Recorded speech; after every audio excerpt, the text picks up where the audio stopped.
Eat rain. Bad behavior at an HISD Christmas party, and staff say a principal told them to be as risque as possible. Remember to vote in our live survey. Would you be upset if these were your child's teachers or staff? Grab your phone, head to KHRU.com/vote now. While you do that, our Janelle Fort is live at district headquarters. And Janelle, this happened at a school.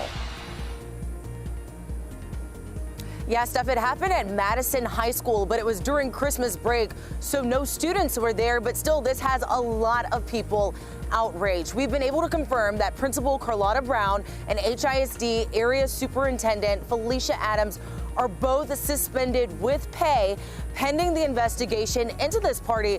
And what's interesting to note here is Principal Brown, she is the same principal that gained national attention last year for enforcing a controversial dress code on parents who come to pick up or drop off their students. A man who calls himself a concerned citizen is who released that video. He made that video public.